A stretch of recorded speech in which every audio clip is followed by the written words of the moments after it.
getting married in October so that I can be there for her.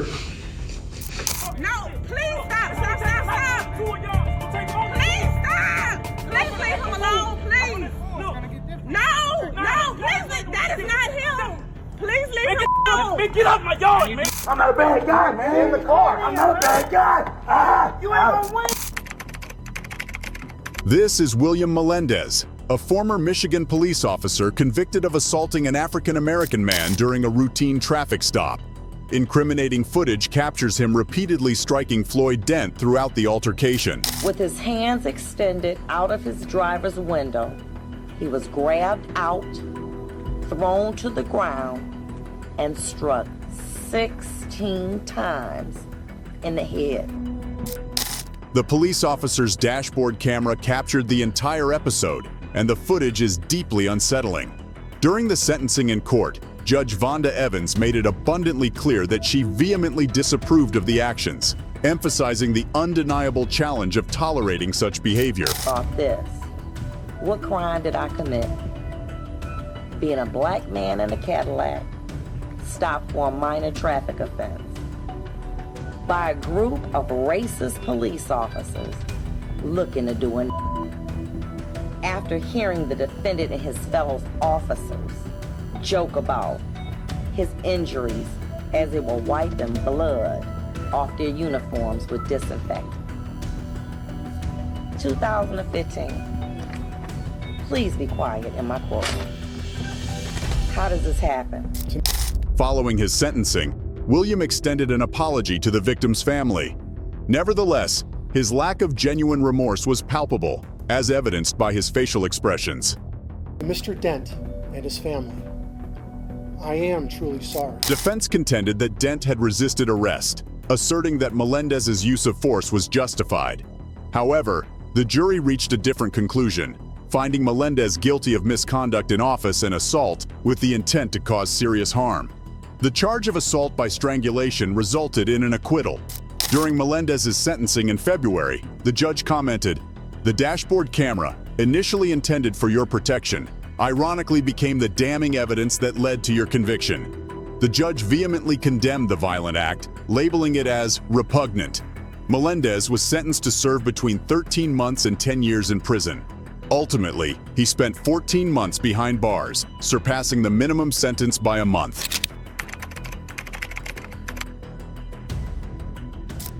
This is Eric DeValcaneri, a former Kansas City police officer who was convicted of the fatal shooting of an African-American man in 2019. The tragedy unfolded as the victim was maneuvering his pickup truck into his own garage. The court is further compelled to find beyond a reasonable doubt that when defendant shot and killed Cameron Lamb, number one, On December 3, 2019, a tragic shooting took place in Kansas City involving Eric DeValcaneri and his partner, stemming from a traffic incident with a red pickup truck. According to the indictment, a police helicopter had observed the red pickup truck in motion, eventually entering the driveway at the rear of a residence. Without a lawful warrant and with their firearms drawn, the officers, dressed in plain clothes and marked with police department vests, arrived at the property and entered the backyard. At the time of the occurrence, the victim, identified as Lamb, was slowly reversing the pickup truck down a ramp into the basement garage. DeValcaneri's partner positioned themselves on Lamb's side of the truck, maintaining a clear view of him upon arrival. The officers made efforts to convey instructions to Lamb, but whether he heard their commands, as mentioned in the indictment, remains uncertain. DeValcaneri, perceiving what he believed to be Lamb's left hand reaching for a firearm and pointing it at his partner, discharged 4 shots at Lamb.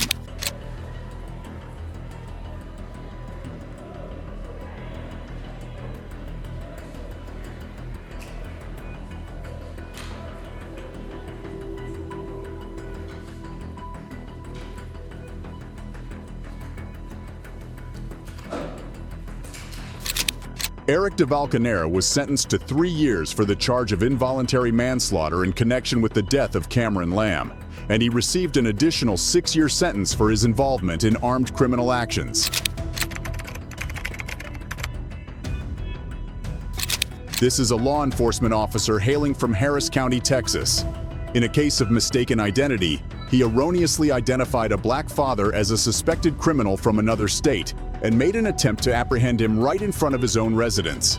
The entire incident was recorded on video, clearly showing the officer making the arrest of the innocent man. You don't even know my name and tell him I have a warrant? What did he do? That's what I'm saying. For what? For what? From Louisiana. For what? For what? I don't even live in Louisiana, so how do I have a... You don't know my name, so how can you tell me I have a warrant in Louisiana? Sir. Clarence, hold on. Okay, well, you know Clarence Evans recounts an incident where he was in his front yard with his son and daughter when an officer approached him, wrongly claiming that his dog was not his own. Evans, in response, informed the officer that he possessed the required documentation to confirm his ownership of the dog. When the officer requested his identification, Evans courteously declined to provide it. Nevertheless, despite the refusal, the officer made an attempt to place him in handcuffs, erroneously addressing him as Reg. in front of my house, and then I don't trust, because you shaking like you scared or something. Okay. I don't trust you shaking like you scared. He don't live in Louisiana. I don't even live in Louisiana. How the hell would I have a warrant in Louisiana? Quentin, you already said your name was that. My name is not Quentin. What the f is wrong with you? Sir, his name is not Quentin. Then I see the ID will be done. Texas law says one doesn't need to provide ID to police unless arrested. No! Clint. No, I'm not gonna be the next you feel? No. No! His name is not Quentin. Quentin! Let's do this and be done. I got enough probable cause. You just stopped in front of my f***ing house! Yes, I know who you are. It's a, you know, what's my name? Man, that, you shaking like you scared. I'm not gonna let you put me in handcuffs. Please stop. Please stop. My name is not no f***ing Quentin. You don't even know my name and tell me I got a warrant in Louisiana? Yes. Do I look like a... You want to Show me the picture. Show me the picture. Okay, wait. Just walk with me. No, Walk with me. No. Tell him walk with me. He's not going nowhere. He's not going nowhere. I need your supervisor or I somebody am the else. supervisor. Come on. Well, let me see your stripes. Well, I need Come on. I need Let's somebody walk else. in front of the car. No, you're not Walk gonna get me in to front your of the car. car. No. Sir, sir. Put my yard on my property. That. Calm down. Just calm You down. stop. You stop. Who are you looking for? That's what His I'm name saying. is My not name Quentin. Quentin. You think I'm from because I got dreads or something? No. You just pulled up in front of my f***ing house and told me I got a warrant in Louisiana. So what? That's my f***ing dog. That's our dog. You That's our dog. Go in the house. Look, man. Sir, that's our dog. Don't you touching me while you shaking. You need to step back and calm down. No, f*** that. Like, Get my phone out of the car. There you got him running. Get my phone out of the Calm car. down. Calm down. Here's the deal. Doesn't that look a lot like you? No, that don't look like That's me. not him. What's wrong with you, man? What you trying to say? Because I got dreads and I'm black, that's me? No. That's not him. She can see that's not me from over there. No, That's your what? ID. Stop. Evans says the picture was of a black man with locks in his 50s. Please stop. Please stop. Please leave him alone, please. No, please, that is not him. Please leave him alone. Man, get out my yard, I get your man. report on this. I get your report. Nah, you need to get the f out of my yard. You just said I'm somebody named Quentin. You got dreads and he black? Come on. What the f is that?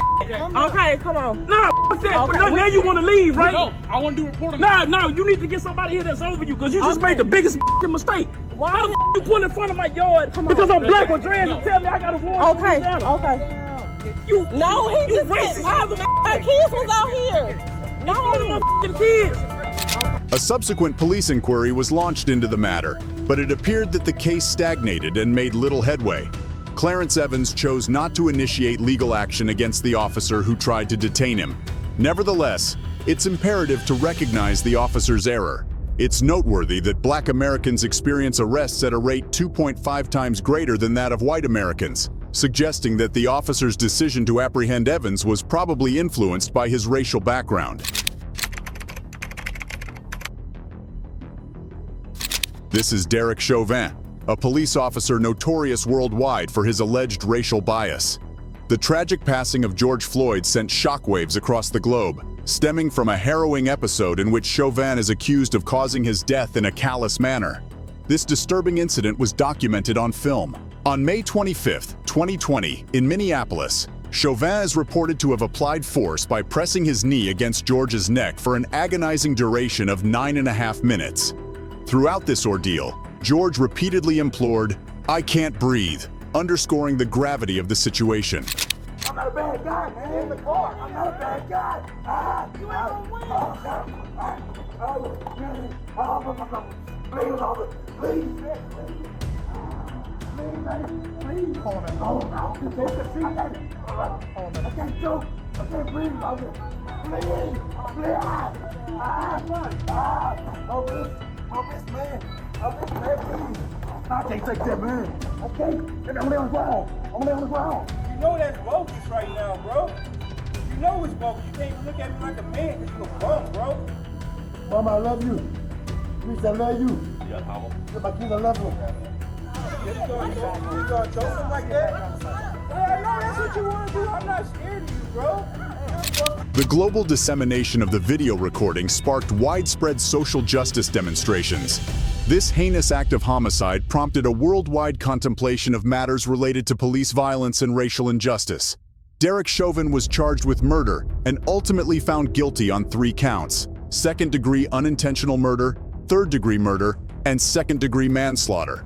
Consequently, he was sentenced to serve 22 years and 6 months. As to count 1, based on the verdict of the jury finding you guilty of unintentional second-degree murder while committing a felony under Minnesota Statute 609.19 subdivision 2 paren 1, it is the judgment of the court that you now stand convicted of that offense. Pursuant to Minnesota Statute section 609.04, counts 2 and 3 will remain unadjudicated as they are lesser offenses of count 1. As sentenced for count 1, the court commits you to the custody of the Commissioner of Corrections for a period of 270 months. That's 270. That is a 10-year addition to the presumptive sentence of 150 months. This is based on your abuse of a position of trust and authority, and also the particular cruelty shown to George Floyd. You are granted credit for 199 days already served.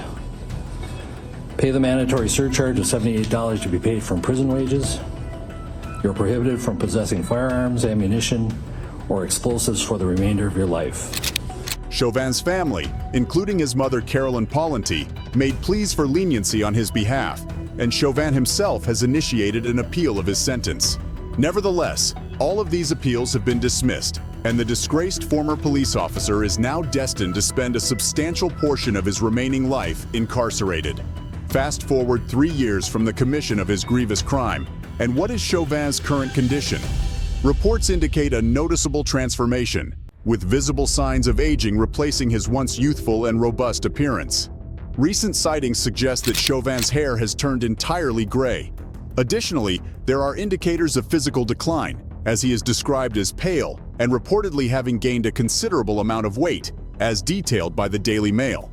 Furthermore, it appears that Chauvin may not be finding companionship or support among his fellow inmates. One prisoner went as far as to suggest that the best-case scenario for the convicted former officer would involve frequent physical altercations. Hannibal Shaddai, a 45-year-old serving a life sentence, expressed the opinion that Chauvin will never experience safety in prison, given his previous occupation and the nature of his crime.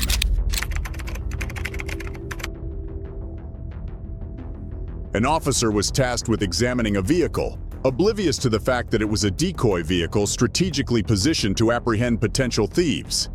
During the inspection, the officer discreetly seized pills and over $1,000 in cash. Nevertheless, when providing feedback, the officer dishonestly asserted that the vehicle held no valuable items. Unbeknownst to the officer, the police department had purposely planted the cash and pills in the vehicle. Intriguingly, all of this potentially implicating conduct was captured on the officer's body camera. A crooked cop is caught in the act on his own body camera video. The key piece of evidence led to the conviction of a former MTSU police officer just this month. Now, the case started with a missing AR-15, and as News Channel 5's Nick Barris shows us, it ended with an elaborate sting, all caught on camera. Presented here is body camera footage featuring former MTSU officer Marco Burke as he approaches an abandoned vehicle on campus in the previous year. Little did he know, this was a deliberate operation designed to evaluate Burke's response when confronted with temptation. Really, it's called an integrity test. Chief Buddy Peaster held suspicions that former MTSU officer Burke had taken an AR-15 from an MTSU police locker, but he lacked substantial evidence. In an effort to gather proof, the Murfreesboro police orchestrated a sting operation on campus, deploying a bait car equipped with concealed cameras. Officer Burke was tasked with investigating the abandoned vehicle independently. In the recorded footage, we observe Burke's concentration as he uncovers and secretly acquires a bottle of pills. He then proceeds to take possession of $1,100 in cash and another bottle of pills. Shortly thereafter, Burke communicates no noteworthy discoveries to dispatch, concealing his unlawful deeds. A pair of Columbus law enforcement officials now find themselves in custody, under arrest, and confronting federal drug-related allegations. The FBI took charge of their apprehension. What adds a unique element of interest to this case is the fact that these two officers were initially designated as narcotics officers, but are currently confined due to federal drug charges. Two Columbus police officers are in jail on federal drug charges. NBC4's Catherine Ross is live at police headquarters with what we're learning about this FBI investigation. Yeah, Hattie and Matt, good morning. Well, so far we haven't learned too much. We are expecting to learn the details about those cases when the officers appear in court later today, but so far the city and the Division of Police here have not released any information. Now, here's what a source confirms to our NBC4 anchor, Carrie Charles. They say that officers John Koczkowski and Marco Marino were arrested on federal drug charges by FBI agents on Tuesday. Both officers are part of the narcotics division at CPD. Now, according to state prison records, Koczkowski is being held in the Delaware County Jail. Marino is at the Correction Center of Northwest Ohio. Booking information for both does not include the charges that they're facing. Now, the two officers are scheduled to face a judge today, and that is when we expect a lot of those records and details in these cases to be unsealed as well. But for now, live and local for you in Columbus, Catherine Ross, NBC4. Present before the court is Todd Pate, attending his hearing. It's noteworthy that the individual standing before the judge is not typically the defendant. Todd Pate, the former sheriff of Breckinridge County, faces a range of charges, including assault, operating under the influence, his second offense, criminal mischief, and leaving the scene of an accident. Today, the 51-year-old is in court to amend his plea from not guilty to guilty, a decision he has already confirmed in writing. By doing so, he will receive a reduced sentence of only 75 days in jail, in contrast to a potential maximum sentence of 15 years if he were to proceed with a trial and be found guilty on all charges. To formalize this plea alteration, he simply needs. This time is it your desire to change your plea from not guilty to guilty? Do I have to answer that yes or no, or can I make somewhat of a statement that's that is a yes or no answer, sir.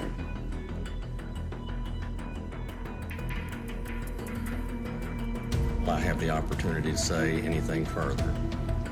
If it is your intention to change your plea from not guilty to guilty, certainly you'll have an opportunity to make any statement. But if it is not your intent to enter a guilty plea at this time, then I'm going to set your case for jury trial, and you're going to stop wasting my time and everybody else's time this afternoon. Ma'am, I'm not trying to waste your time. And then is it your intention to enter a guilty plea at this time or not, sir? No. Why am I wasting your time? Mr. Chambers. The judge disregards the question and proceeds to inquire with the prosecution about the case. Why am I wasting your time? Mr. Chambers, what is the Commonwealth's position at this time, sir? Your Honor, we would move to revoke the defendant's bond at this time. The judge announces a brief recess, possibly with the aim of giving Pate's attorney an opportunity to refresh his memory about his previous commitment to enter a guilty plea. Upon recommencing the court session, the judge makes another effort to tackle the issue. Let's get back on the record and see if we can sort this out. At this point in time, what is Mr. Pate's decision with respect to his guilty pleas? So I believe I'll just let him answer that question if it pleases the court. All right. So, Mr. Pate? Can I say a few things, or? I need to understand what it is that we're doing here today, Mr. Pate. Yes, I had every intention of coming in here today and entering a guilty plea. It's difficult for me to enter a guilty plea for a lot of reasons, and I don't want this court to think that I am trying to minimize any responsibility that I had in this situation that occurred. The current point of contention lies in Pate's disagreement with the assault charge brought against him. He contends that the prosecutor included this charge because of his former position as sheriff and as a response to his refusal of a previous plea bargain. I'm being very much bullied into doing something that's not right. And I want this court to know that Todd Tate holds himself responsible for everything that he did. It's hard for me to lay down and plead to felony charges that don't apply. However, by this point, the judge has had enough. Your intention today to enter this guilty plea. If I could address This is either a yes or no. Are you going to enter your plea or not? I guess everybody thinks it's funny. Let me just plea and get it over with for everybody. Plea to something that I absolutely do not feel good about, but I don't want you to try to send me to the penitentiary for years and years. If you can sleep with it, I can sleep with it. Pate's attorney displays evident frustration, while the judge becomes progressively irritated by Pate's shifting stances. At this point in time, I think we're done. Where I think we are today is that on the one hand, the Commonwealth can enforce the terms of this agreement based on the execution. Mr. Pate, I'm talking at this point in time. Okay, I'm sorry. I'm sorry. At this point in time, I'm going to sustain the Commonwealth's motion to revoke his bond. He will be taken into the custody and housed in the Breckinridge County Jail. Your Honor, if I may speak to Mr. Chambers' motion to revoke the bond. I've already ruled. I've already ruled at this point in time. We're done at this point in time. And he's going into jail today.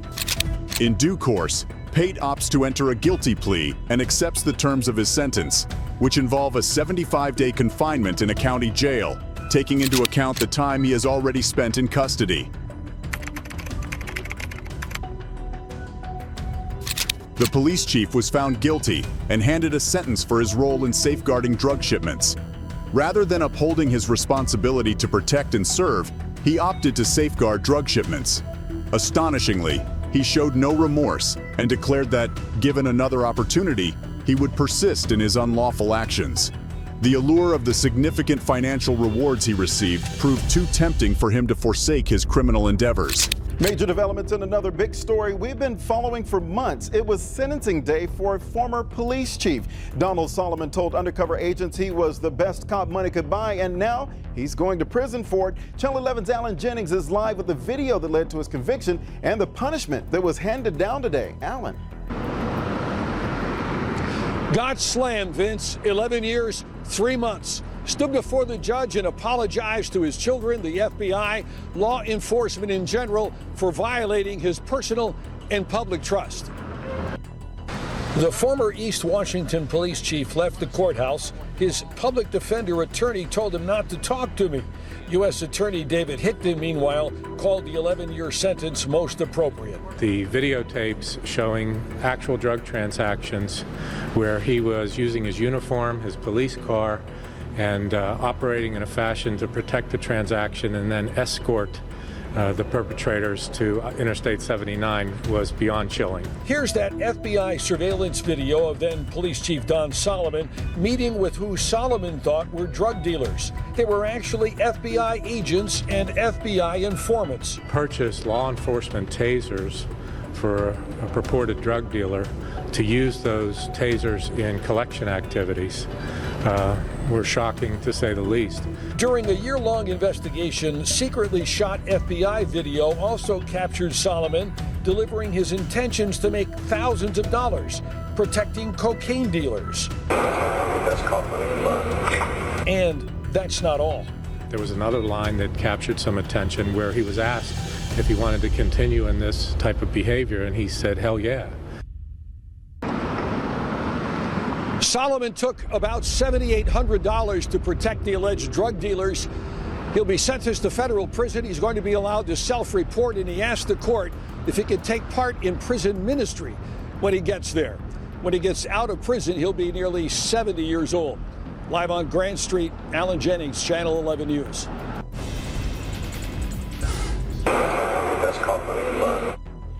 And that he said, I'm the best cop money can buy. Well, all the money in the world apparently can't keep that cop and former police chief out of jail.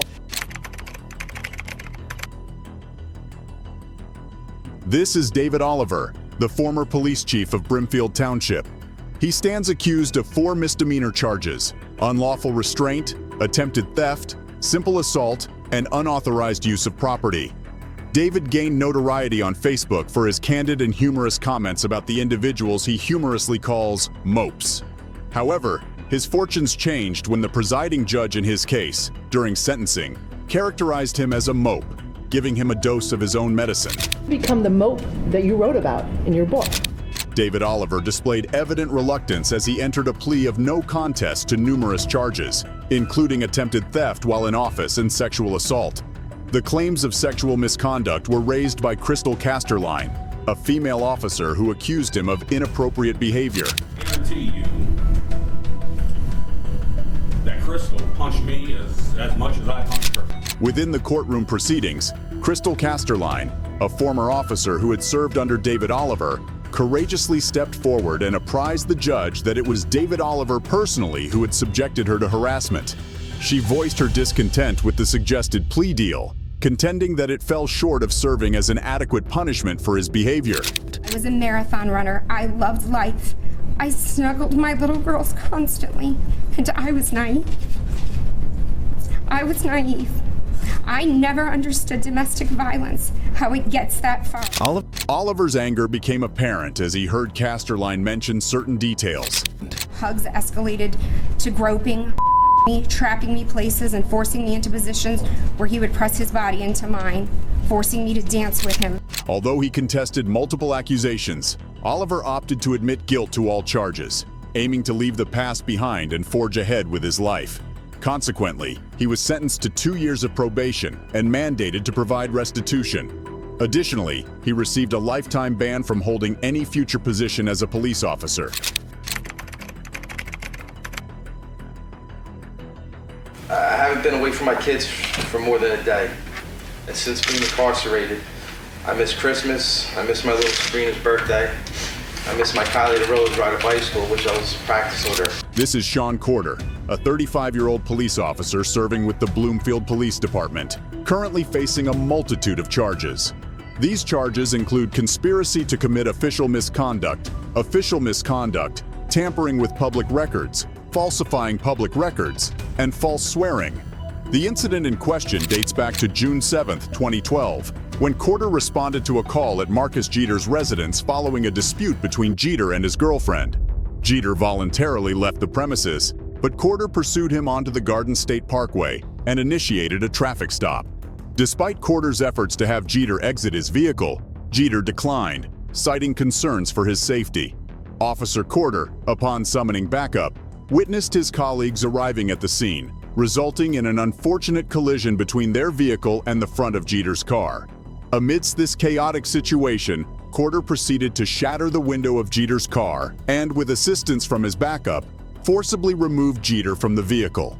Subsequently, the officers involved filed police reports alleging that Jeter had attempted to seize Corder's firearm and had also assaulted one of the backup officers. Based on these reports, Jeter was charged with eluding, resisting arrest, aggravated assault, and attempting to disarm a police officer. Upon the discovery of new evidence, the prosecutor opted to dismiss all charges against Marcus Jeter. Furthermore, an investigation was initiated into the actions of the involved officers, resulting in their indictment by a grand jury.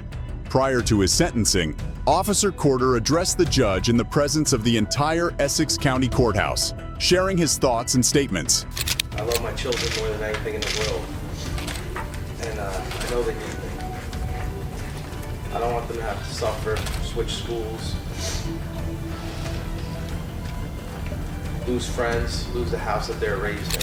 Marcus Jeter, the individual at the center of this case, was in attendance at the courthouse and conveyed his thoughts and viewpoint regarding Sean Corder and the entire incident. He chose to say that I resisted. He had a choice. I'm not saying that that messes his character up. I'm not saying that he's not a good guy. I'm just saying that in a situation like this where he has an obligation, a moral obligation to tell the truth, he chose not to. Following his conviction for official misconduct and tampering with records, Sean Corder, the ex-Bloomfield police officer, was handed a 5-year prison sentence by Essex County Superior Court Judge Michael Raven. This is Brandon Brophy at the Fresno Criminal Courthouse, participating in a hearing related to his burglary charge. The 31-year-old detainee is in the courtroom, getting ready for the proceedings. Yet, he abruptly opts against remaining any further. Brophy, who is in restraints, doesn't make much progress before a deputy in the hallway tries to subdue him. In the midst of the confrontation, Brophy endeavors to access the deputy's firearm, while 2 onlookers opt to put some distance between themselves and the unfolding incident. Although Brophy stands a foot taller and is at least 50 pounds heavier than the deputy, her unwavering resolve to prevent his escape matches his determination. Witnessing the struggle, another bystander shows courage by stepping in and aiding in Brophy's restraint by applying a headlock. Deputies and court personnel quickly arrive on the scene to offer further assistance.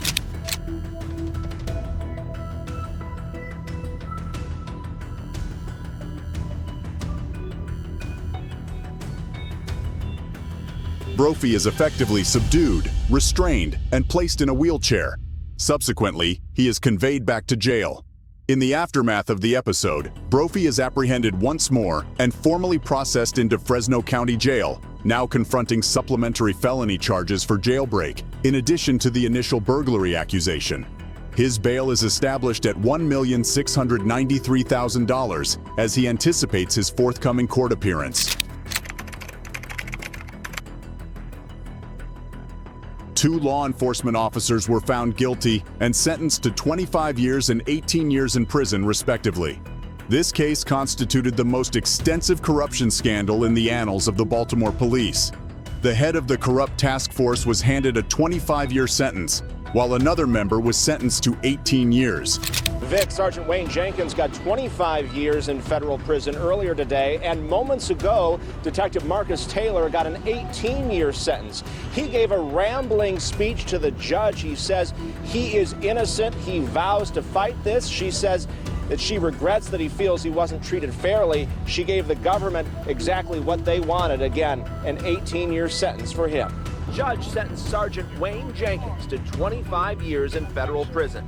You have a gun and cocaine, probably, I would say 2 1/4 just by looking at it. The former head of the corrupt Baltimore Police Gun Trace Task Force wept and apologized for crimes that prosecutors say included at least 10 armed robberies, planting evidence, falsifying overtime, and selling $1 million worth of drugs, including prescriptions looted from pharmacies after Freddie Gray's death. 2 police officers were apprehended on allegations related to public corruption. It appears that these officers were involved in deceitful activities concerning the misuse of taxpayer funds. Allegedly, they would arrive late and depart early from their duty shifts, but manipulate their time records to show otherwise, thus taking advantage of overtime pay. These behaviors essentially equate to embezzlement from the taxpayers. It is estimated that they amassed over $120,000 through these unlawful activities. Federal prosecutors say it was a years-long scheme to fraudulently obtain overtime money. Money they say was federal funding to support highway safety programs like sobriety checkpoints. Former Lieutenant Daniel Griffin and former Sergeant William Robertson allegedly arrived late to their shifts and left early and falsified records. To create the impression that they were working the entire overtime shift, Griffin and Robertson ensured that their co-conspirators all entered the same false number of hours worked into the system and entered false citation times to make it look like they were working the full 4-hour overtime shift, when instead it was something less. U.S. Attorney Andrew Lelling says they profited to the tune of at least $120,000 in taxpayer money.